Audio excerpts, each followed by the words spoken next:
Good evening childrens. Last class లో మీరందరూ prime numbers అంటే ఏంటో నేర్చుకున్నారు. ప్రైమ్ నంబర్స్ అంటే ఏ నంబర్ కి అయితే 2 ఫ్యాక్టర్స్ మాత్రమే ఉంటాయో ఆ నంబర్స్ ని ప్రైమ్ నంబర్స్ అంటాం. అందులో మనకి కొన్ని ప్రైమ్ నంబర్స్ చెప్పాము. 2, 3, 5, 7, 11, 30, 70, 90, 23 and so on. ఇలా మనం ఇన్ఫినిటీ వరకు ప్రైమ్ నంబర్స్ రాయాలి. అంటే ఏ నంబర్ కి అయితే 2 ఫ్యాక్టర్స్ మాత్రమే 1 అండ్ ఆ నంబరే ఫ్యాక్టర్ గా ఉంటుందో ఆ నంబర్స్ మనం ప్రైమ్ నంబర్స్ అంటాం. మరి ప్రైమ్ నంబర్స్ కాకుండా ఉన్న నంబర్స్ ఏమిటాము? ఆపోజిట్ నంబర్స్ అంటారు. అంటే 4, next 6, next 9, next 10, next 12, next 14, next 15, next 16 and so on. ఇవన్నీ కూడా కాంపోజిట్ నంబర్స్. అంటే ఏ నంబర్స్ అయితే ప్రైమ్ నంబర్స్ అవ్వకుండా ఉంటాయో ఆ నంబర్స్ అన్ని కూడా కాంపోజిట్ నంబర్స్. అంటే 2 ఫ్యాక్టర్స్ ఉన్న నంబర్స్ ప్రైమ్ నంబర్స్ అయితే 2 కన్నా ఎక్కువ ఫ్యాక్టర్స్ ఉన్న నంబర్స్ కాంపోజిట్ నంబర్స్ అవుతాయి. ఓకే, అనేది మనం నేర్చుకున్నాం లాస్ట్ క్లాస్. ఈ రోజు కాన్సెప్ట్ లో మనం కో ప్రైమ్స్ అంటే ఏంటి, ట్విన్ ప్రైమ్స్ అంటే ఏంటి, ఈవెన్ నంబర్స్ అంటే ఏంటి, ఆడ్ నంబర్స్ అంటే ఏంటనేది నేర్చుకున్నాం. Okay,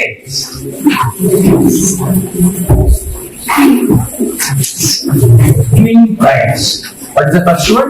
Twin primes. Twin primes అంటే ఏంటి? Twin అంటే ఏంటి? Twin అంటే 2. Twin అంటే ఏంటి? 2. అంటే రెండు ప్రైమ్ నంబర్స్ యొక్క డిఫరెన్స్ 2 అయితే ఆ రెండు ప్రైమ్ నంబర్స్ ని ట్విన్ ప్రైమ్ నంబర్స్ అంటాం. ఓకే, ఎగ్జాంపుల్ మనం చూసుకుంటే 3 అనే ఒక ప్రైమ్ నంబర్, 2 అనే ఇంకొక ప్రైమ్ నంబర్ తీసుకున్నాం. ఈ రెండింటి యొక్క డిఫరెన్స్ అంటే సబ్ట్రాక్షన్ చేసినప్పుడు వచ్చే రిజల్ట్ ఏమవుతుందో చూద్దాం. 3 - 2 ఏమవుతుంది? 1 అవుతుంది. అండర్స్టాండ్? అలానే ఇంకొక ప్రైమ్ నంబర్ తీసుకుంటున్నా 5 అని ఇంకొక ప్రైమ్ నంబర్ 3 తీసుకుంటున్నాం. సో 5 - 3 ఏమవుతుంది? అబ్సల్యూట్లీ 2. అలానే ప్రైమ్ నంబర్ 7 అంటే ప్రైమ్ నంబర్ 5 తీసుకుంటున్నాం. 7 - 5 ఏమవుతుంది? 2. అలానే ప్రైమ్ నంబర్ 11 అంటే ప్రైమ్ నంబర్ 7 తీసుకుంటున్నాం. ఈ రెండింటిని మైనస్ చేస్తున్నాం. రిజల్ట్ ఏమొస్తుంది? 4 వస్తుంది. ఒకసారి మనం బాగా చూసినట్లయితే ఫస్ట్ రెండు ప్రైమ్ నంబర్స్ ని సబ్ట్రాక్షన్ చేస్తే రిజల్ట్ 1 వచ్చింది. నెక్స్ట్ రెండు ప్రైమ్ నంబర్స్ తీసుకొని సబ్ట్రాక్షన్ చేస్తే రిజల్ట్ 2 వచ్చింది. ఆ తర్వాత నెక్స్ట్ ప్రైమ్ నంబర్స్ ని తీసుకొని సబ్ట్రాక్షన్ చేస్తే 2 వచ్చింది. అలానే నెక్స్ట్ 2 ప్రైమ్ నంబర్స్ 11 and 7 తీసుకొని సబ్ట్రాక్షన్ చేస్తే మనకు 4 వచ్చింది. ఓకే, సో ఈ రెండు ప్రైమ్ నంబర్స్ ని సబ్ట్రాక్షన్ చేస్తే రిజల్ట్ 2 వచ్చిందో అంటే రెండు ప్రైమ్ నంబర్స్ యొక్క డిఫరెన్స్ సబ్ట్రాక్షన్ చేసిన తర్వాత వచ్చిన డిఫరెన్స్ 2 అయితే ఆ రెండు ప్రైమ్ నంబర్స్ ని ట్విన్ ప్రైమ్ నంబర్స్ అంటారు. Okay, 5 and 3 are twin prime numbers. ఎందుకు? ఈ రెండింటిని మనం మైనస్ చేస్తే రిజల్ట్ 2 అవుతుంది కాబట్టి ఈ రెండు ఏ నంబర్స్ అవుతాయి? ట్విన్ ప్రైమ్ నంబర్స్ అవుతాయి. అలాగే 7 and 5 కూడా ట్విన్ ప్రైమ్ నంబర్స్ అవుతాయి. నెక్స్ట్ అలాగే మనం తీసుకుంటే 43 and 41. సో 41 అనేది ఒక ప్రైమ్ నంబర్, 43 అనేది ఇంకొక ప్రైమ్ నంబర్. ఆ రెండింటిని మైనస్ చేస్తే ఏమవుతుంది? మనకు 2 వస్తుంది. అలానే 73 and 71. 73 అనేది ప్రైమ్ నంబర్, 71 అనేది కూడా ప్రైమ్ నంబర్. ఆ రెండింటిని మైనస్ చేసినప్పుడు కూడా మనకు డిఫరెన్స్ 2 వస్తుంది. ఈ రెండు ప్రైమ్ నంబర్స్ యొక్క డిఫరెన్స్ 2 అవుతుందో ఆ రెండు ప్రైమ్ నంబర్స్ మనం ట్విన్ ప్రైమ్ నంబర్స్ అంటాం. అలా మనం 5 ని ట్విన్ ప్రైమ్స్ అని, అలానే 7 and 5 ని ట్విన్ ప్రైమ్స్ అని, నెక్స్ట్ 13, 11 ని ట్విన్ ప్రైమ్స్ అని. ఇవన్నీ ప్రైమ్ నంబర్స్. అలానే మనం తీసుకుంటే 30, అలానే మనం తీసుకుంటే 73 and 71 ఇవి రెండు ట్విన్ ప్రైమ్స్ అని. 40 and 41 వీటి యొక్క డిఫరెన్స్ మనం చూస్తే ప్రతిసారి 5 - 3 2, 7 - 5 2, 13 - 11 2, 73 - 71 2, 43 - 41 అంటే ఈ రెండు ప్రైమ్ నంబర్స్ తీసుకొని సబ్ట్రాక్షన్ చేస్తుంటే రిజల్ట్ ఖచ్చితంగా 2 అవుతుంది. కాబట్టి ఈ నంబర్స్ ఈ రెండు ప్రైమ్ నంబర్స్ ని ట్విన్ ప్రైమ్ నంబర్స్. ఇలా మనం 1 నుంచి 100 లోపల 8 ట్విన్ ప్రైమ్ నంబర్స్ ని ఫైండ్ అవుట్ చేసుకోవచ్చు. ఓకే, ఓకే, అలానే మనం ట్విన్ ప్రైమ్స్ అంటే ఏంటో చూస్తాం. Next one co primes. Co primes అంటే రెండు కాన్సెక్టివ్ నంబర్స్ యొక్క highest factor, highest common factor 1 అయితే ఆ నంబర్స్ ని కో ప్రైమ్ నంబర్స్ అంటారు. ఓకే, ఫర్ ఎగ్జాంపుల్ మనం 2 అండ్ మీరు చూసుకున్నాం. 2 అనేది ఫస్ట్ ప్రైమ్ నెంబర్, అవునా? 3 అనేది నెక్స్ట్ ప్రైమ్ నెంబర్. ఈ రెండు ఎలా ఉన్నాయి? ఒక ఆర్డర్ లో ఉన్నాయి. 2 తర్వాత నెక్స్ట్ వచ్చే నెంబర్ ఏంటి? 3.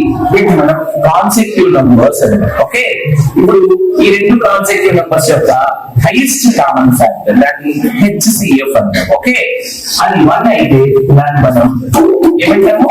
ఆ రెండు కూడా కో ప్రైమ్స్ అని అంటాం. ఓకే, మనం చూద్దాం factors of 2. First factors of 2 చూస్తే 2 కి ఏమేం ఫ్యాక్టర్స్ ఉన్నాయి? 1 అనేది ఫ్యాక్టర్ అవుతుంది. ఎందుకు? 1 తో డివైడ్ చేస్తే రిమైండర్ 0 అవుతుంది. అలానే 2 ని 2 తో డివైడ్ చేస్తే కూడా రిమైండర్ ఏమైపోతుంది? 0. అంటే ఇక్కడ 2 కి 2 ఫ్యాక్టర్స్ ఉన్నాయి, 1 అండ్ 2. అలానే ఫ్యాక్టర్స్ ఆఫ్ 3 చూద్దాం. ఫ్యాక్టర్స్ ఆఫ్ 3 చూసుకుంటే సో 1 తో డివైడ్ చేస్తే 3 ని రిమైండర్ 0 వస్తుంది. అదే 3 ని 3 తో డివైడ్ చేసినా కూడా రిమైండర్ ఏమైపోతుంది? 0 అవుతుంది. అంటే ఇవన్నీ రెండు కూడా 2 యొక్క ఫ్యాక్టర్స్ అయితే ఇవి రెండు కూడా 3 యొక్క ఫ్యాక్టర్స్. ఓకే, ఈ రెండింటి ఫ్యాక్టర్స్ లో ఏది కామన్ గా ఉంది? ఏ ఫ్యాక్టర్ కామన్ గా ఉంది? 1 అనేది కామన్ ఫ్యాక్టర్ గా ఉంది. రెండింటి యొక్క ఫ్యాక్టర్ గా 1 ఉంది.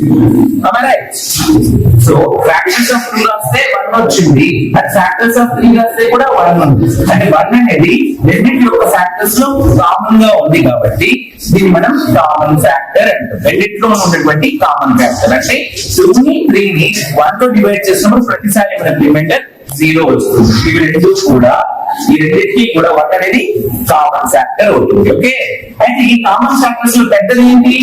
రెండింటికి ఉన్న కామన్ ఫ్యాక్టర్ 1 ఒక్కటే. అక్కడే కదా పెద్దది. అంటే రెండు నంబర్స్ యొక్క కామన్ ఫ్యాక్టర్ 1 అయితే ఆ రెండు నంబర్స్ ని మనం ఏమంటాము? కో ప్రైమ్ నంబర్స్ అని. ఓకే, అలానే మనం ఒక ఎగ్జాంపుల్ దిస్ ఇస్ ఎగ్జాంపుల్ 1. అలానే ఎగ్జాంపుల్ 2 తీసుకుంటున్నాము. ఫర్ ఎగ్జాంపుల్ 4 అండ్ 5 తీసుకున్నాం. 4 అంటే 5. సో ఫ్యాక్టర్స్ ఆఫ్ 4 అంటారు. ఫ్యాక్టర్స్ ఆఫ్ 4 యొక్క ఫ్యాక్టర్స్ ఏంటి? 1 తో డివైడ్ చేస్తే రిమైండర్ 0 అవుతుంది. 2 తో డివైడ్ చేసినా 4 రిమైండర్ 0 అవుతుంది. సో ఫ్యాక్టర్స్ ఆఫ్ 4 అవసరం ఎన్ని ఫ్యాక్టర్స్ వచ్చాయి? 1 2 4. అంటే ఈ 4 ని 1 తో డివైడ్ చేసినా 2 తో డివైడ్ చేసినా 4 తో డివైడ్ చేసినా ప్రతిసారి రిమైండర్ ఏమైపోతుంది? 0. అంటే 4 కి ఎన్ని ఫ్యాక్టర్స్ ఉన్నాయి? 3 ఫ్యాక్టర్స్ ఉన్నాయి. అంటే 4 అనేది ఒక కాంపోజిట్ నంబర్. ఆల్రెడీ మనం లాస్ట్ క్లాస్ నేర్చుకున్నాం కదా. ఓకే, అలానే ఫ్యాక్టర్స్ ఆఫ్ 5 చూద్దాం. ఫ్యాక్టర్స్ ఆఫ్ 5 యొక్క ఫ్యాక్టర్స్ చూద్దాం. 5 కి ఎన్ని ఫ్యాక్టర్స్ ఉన్నాయి? So 1 5 is 5, 5 1 is 5. 5 ని 1 తో డివైడ్ చేసినా రిమైండర్ 0 అయిపోతుంది. 5 తో డివైడ్ చేసినా కూడా రిమైండర్ 0. అంటే 5 కి 2 ఫ్యాక్టర్స్ ఉన్నాయి. ఓకే, ఇప్పుడు 4 కి ఫ్యాక్టర్స్ రాసాం, 5 కి ఫ్యాక్టర్స్ రాసాం. రెండిట్లో ఉన్న కామన్ ఫ్యాక్టర్ ఏంటి? రెండిట్లో ఉన్నటువంటి కామన్ ఫ్యాక్టర్ 1. సో ఇది కాకుండా ఏదైనా ఇంకేమైనా కామన్ ఫ్యాక్టర్స్ ఉన్నాయా అంటే లేదు. సో రెండు నంబర్స్ యొక్క కామన్ ఫ్యాక్టర్ 1 గా ఉంది. అందులో హైయెస్ట్ కామన్ ఫ్యాక్టర్ కూడా 1 అయితే ఆ రెండు నంబర్స్ ని కో ప్రైమ్ నంబర్స్ అంటారు. మనం కొన్ని నంబర్స్ తీసుకోండి, హైయెస్ట్ కామన్ ఫ్యాక్టర్ 1 కాదు, 2 కూడా రావచ్చు, 3 రావచ్చు, 4 రావచ్చు, ఎనీథింగ్ రావచ్చు. అప్పుడు ఆ రెండు కో ప్రైమ్స్ లో ఉన్నట్టు కాదు. ఏ రెండు నంబర్స్ కి అయితే కామన్ ఫ్యాక్టర్ 1 గా ఉంది, హైయెస్ట్ కామన్ ఫ్యాక్టర్ అంటే పెద్ద ఫ్యాక్టర్ కూడా 1 గా ఉంటేనే ఆ రెండు నంబర్స్ మనం కో ప్రైమ్ నంబర్స్ అంటారు. ఓకే, ఇందులో ఉన్న ఇంకొక concept even numbers. Even numbers. So చాలా మంది పిల్లలు ఈవెన్ నంబర్స్ అంటే ఇబ్బంది పడుతుంటారు. సో ఇవన్నీ కూడా వెరీ ఇంపార్టెంట్ కాన్సెప్ట్స్ మ్యాథమెటిక్స్ లో. Even numbers. ఏ నంబర్స్ ని ఈవెన్ నంబర్స్ అంటాం అంటే మనం తీసుకుంటే 1 నుంచి ఇన్ఫినిటీ వరకు మనం నంబర్స్ తీసుకోవచ్చు. మనం ఇలా ఇన్ఫినిటీ వరకు నంబర్స్ ని తీసుకోవచ్చు. నంబర్స్ కి there is no ending point. Ending point అనేది ఉండదు. నంబర్స్ అనేటివి అనంతం, ఇన్ఫినిటీ వరకు ఉంటాయి. ఓకే, అందులో ఏ నంబర్స్ అయితే ఎగ్జాక్ట్ గా 2 తో డివిజిబుల్ అవుతాయో, అంటే ఎగ్జాక్ట్ గా 2 తో డివిజన్ అవుతాయో ఆ నంబర్స్ ని మనం ఈవెన్ నంబర్స్ అంటాం. So A number which is exactly divisible by 2 అంటే ఏ నంబర్స్ అయితే 2 తో డివిజిబుల్ అవుతాయో ఆ నంబర్స్ ని మనం ఈవెన్ నంబర్స్ అంటాం. ఓకే, సో ఒకసారి మనం చూద్దాం. ఫస్ట్ నేను 1 తీసుకుంటున్నాను.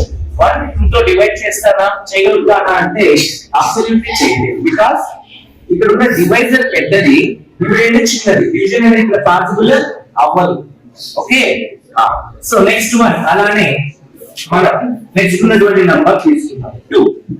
ఈ 2 ని 2 తో డివైడ్ చేస్తే 2 1s are 2, 2 minus 2 0. అంటే ఇక్కడ రిమైండర్ ఏమైపోయింది, 0 అయింది. ఓకే, అంటే 2 అనేది మనకి ఏమవుతుంది, ఈవెన్ నంబర్ అవుతుంది. ఎందుకు 2 ని 2 తో డివైడ్ చేస్తున్నప్పుడు రిమైండర్ 0 అయింది కాబట్టి 2 అనేది ఈవెన్ నంబర్ అవుతుంది. అలానే నెక్స్ట్ ఉన్న నంబర్ చూడండి 3. ఈ 3 అనే నంబర్ ని 2 తో డివైడ్ చేయాలి. ఇక్కడ ఉన్న ప్రతి నంబర్ ని 2 తోనే డివైడ్ చేయాలి, అది rule. So 2 1s are 2, 3 minus 2 1 అయింది. రిమైండర్ 0 అయిందా, అవ్వలేదు. అంటే ఇది 2 తో డివిజిబుల్ అవ్వదు. ఏ నంబర్ అయితే 2 తో డివిజిబుల్ అవ్వదో ఆ నంబర్ ఆడ్ నంబర్. ఓకే, అలానే నెక్స్ట్ మనం 4 తీసుకుందాం. 4 ని 2 తో డివైడ్ చేద్దాం. 2 2s are 4, 4 minus 4 0. అంటే 4 ని 2 తో డివైడ్ చేసినప్పుడు రిమైండర్ 0 అయింది. It is a even number. అలా మనం డివిజిబిలిటీ రూల్ 2 ని బేస్ చేసుకొని ఏ నంబర్స్ ఈవెన్ నంబర్స్, ఏ నంబర్స్ ఆడ్ నంబర్స్ అని డివైడ్ చేస్తాం. సో ఏ నంబర్స్ అయితే 2 తో ఎగ్జాక్ట్ గా డివైడ్ అయ్యి రిమైండర్ 0 అవుతాయో ఆ నంబర్స్ అన్ని కూడా ఈవెన్ నంబర్స్.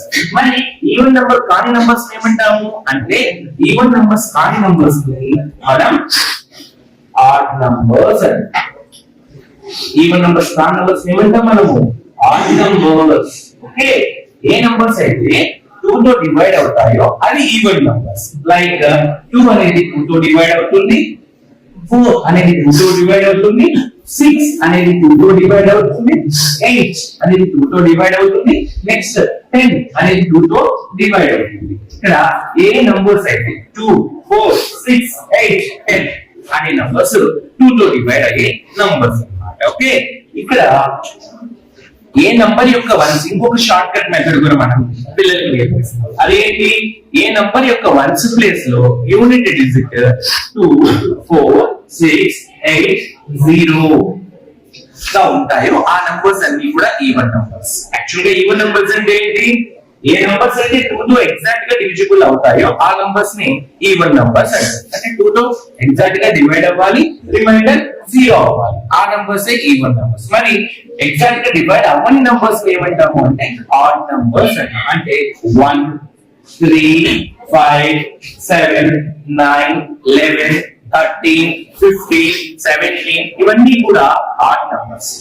అయితే ఈవెన్ నంబర్స్ యొక్క వన్స్ ప్లేస్ లో 2 4 6 8 0 అనేటటువంటి డిజిట్స్ మనం జనరల్ గా చూడొచ్చు. అంటే ఏ నెంబర్ యొక్క వన్స్ ప్లేస్ లో ఏ డిజిట్స్ ఉంటాయో అవన్నీ కూడా ఈవెన్ నెంబర్ గా మనం చెప్పుకుంటాం.